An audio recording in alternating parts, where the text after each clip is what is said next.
And the race was fairly calm out front. Valtteri Bottas brought out a VSE and then a full safety car as the mechanics struggled to clear his car. And one safety car led to another because of a crash for Lance Stroll. And this one was, again, a slightly odd one. And occasionally we get this safety car restarts where a driver is thinking that the pace is going to go and then suddenly it slows up. And it comes from a bit of a confusion between Sainz and Alonso further ahead. So Sainz comes through, Alonso almost whacks him. And now Alonso is going to miss the corner, and everyone behind is steaming in faster and faster. And then you get Stroll into the back of Ricciardo. Idiots just slammed on the brake, check wing damage. Yeah, I got hit. Yeah, I got hit. And you can see Alonso then locked up behind Sainz, and then Russell is close. And each of the following cars now get slightly closer as well to the one ahead. There's Piastri coming through slightly closer to Russell.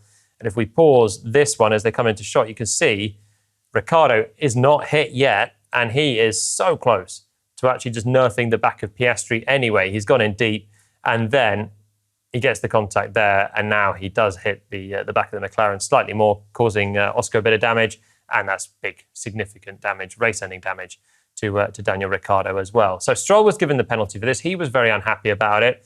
The other drivers involved thought it was a no-brainer to penalise Stroll. I don't understand it. It was really just one of those Constantina effect racing incidents, which I guess because I was the one that hit the guy in front of me that I got the penalty. Let's have a look.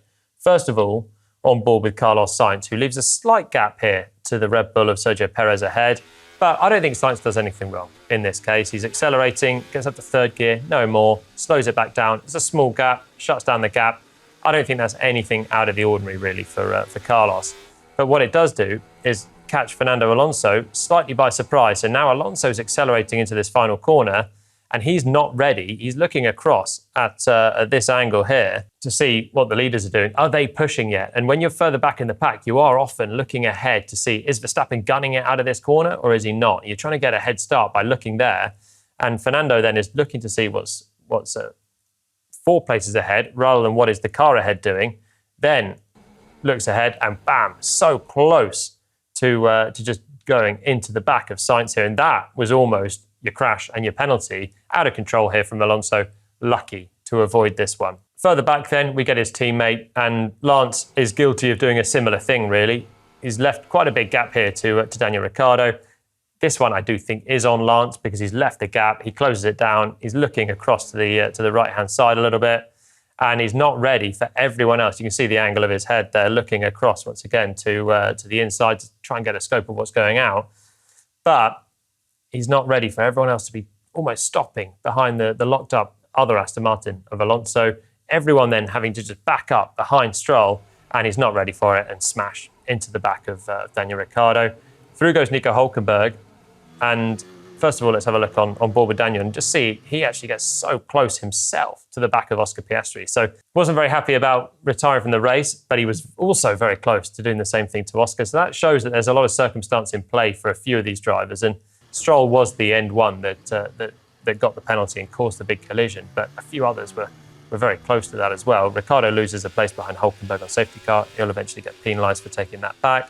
You can see Hülkenberg showing really the level of awareness that you should have at this stage, and he's not. He's just focused on the car ahead, and he can see Stroll going, and then when they're all piling up on the outside, Nico comes through on the inside. It's the only sensible thing to do rather than try so hard not to overtake the car ahead. Hülkenberg here makes a couple of places, but in exceptional circumstances, you're allowed. The other two were crashing on the outside, and Ricciardo was not allowed to repass him. He did that. Sadly for Daniel, double whammy. He's got a grid penalty for Miami as well. But Lance Stroll kind of circumstantially involved in that one, but also Nico Hülkenberg showing you don't have to be piling into the car ahead. Pretty simple. I got hit pretty big. Yeah, I mean restarts. You gotta look at the car in front, obviously, and see what's happening, and it's frustrating because it wasn't like a little love tap.